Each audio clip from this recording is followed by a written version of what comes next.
Retcon. Retcon 2024 has just happened and, well, if you remember last time, I had some problems. The best way I can put it is that Retcon this year was bland. If you look at the panels, you'll notice that they're all made by the Rec Room staff. There's not a single player-made event here. Another wild thing I was also told is that the RecTubers were only allowed to attend one panel.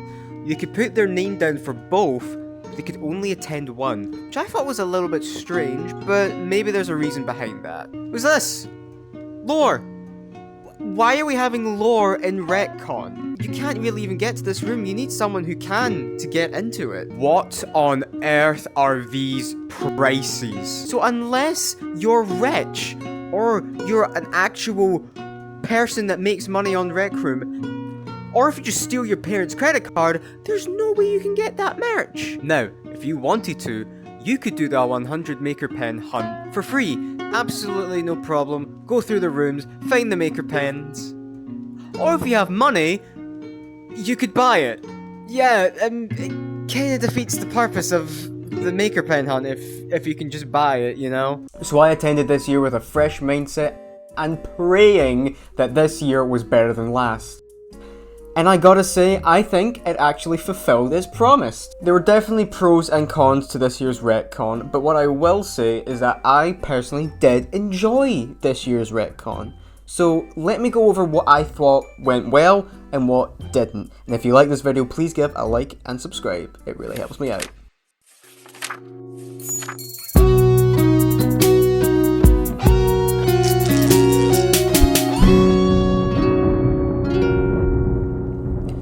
My first issue with Retcon this year was the hoodie. It's the same hoodie from last year, the blue hoodie. I know it's a small complaint, but come on. We've had a new colour of hoodie every year, and this year was just a reuse of last year's. I mean, come on guys, really? You couldn't be at least a little bit creative and maybe do, I don't know, a red hoodie or green? I wasn't too excited about the keynote this year, mainly because we just had My Little Monsters release a few months ago, so I wasn't really keen on hearing about the new RRO. But the keynote this year was actually really good. I'm glad we have official confirmation that Crescendo is finally coming to the Quest and that Doubleshot is returning. I'm also really glad to hear about new avatars so that anyone can make avatar models in Blender, but I'm hopeful that it doesn't go too wrong. But the new RRO, Run the Block, I'm gonna be honest, from what I heard from before, because funnily enough this actually got leaked, it's basically just Stunt Runner but without any competition, unless they've changed it by now.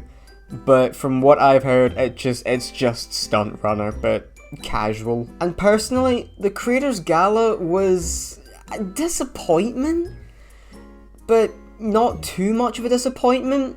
It was nice to see all the nominations and everyone else, sure, but the nominations were a little weird and suspicious. Like, BVR was nominated 7 times in multiple categories. Like, there was no way BVR didn't win at least one award. And BVR did win an award. Twice. But how did Rec Room allow these kinds of odds?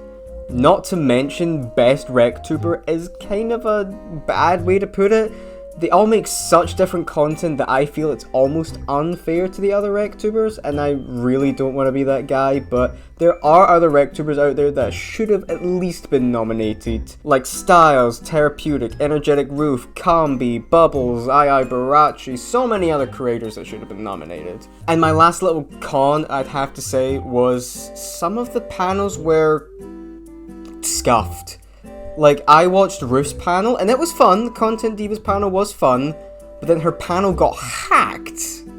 Since when? How often do you guys...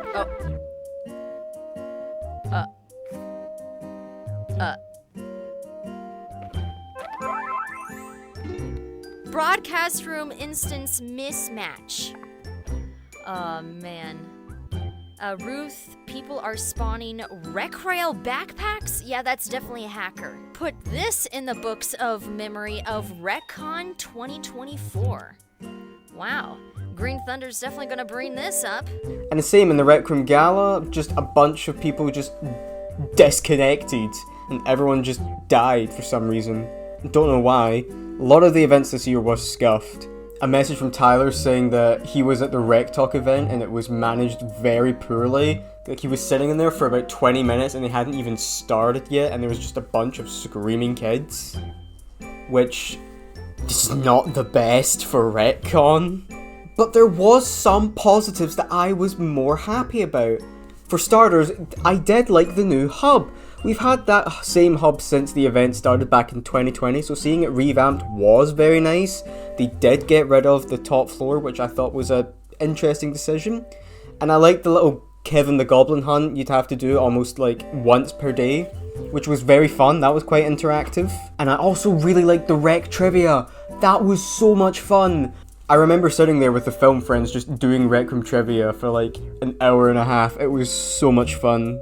And the official after party started at an earlier time. Okay, fair enough, it was only an hour earlier, but at least it was earlier, and I still managed to attend a little bit. But I'm really glad they somewhat amended it, even if it was by an hour. So overall, what did I think of this year's RecCon? Well, it was definitely better than last year's. I personally had much more enjoyment out of this RecCon than the last.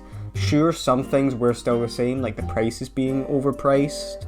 But they did also have player-made panels back again, which was really nice to see. So overall, I will say that this RecCon gets a thumbs up from me. And of course, I always enjoy RecCon every year. Me, the film friends, we just sit, we chat for hours. It's such a great vibe, I love it. And the after parties when I get to them are so fun. The one I went to was hosted by Tidal Wave. Absolutely loved that guy and loved the party. Loved getting to see Tidal Wave, Barachi, Mav, Bear to Bear, Slat, BBR, all just in this year's RecCon. It was fun. I had a great time this year. Anyways, thank you guys so much for watching this RecCon video, and I'm so glad that they never made the gritty competition a real fucking thing.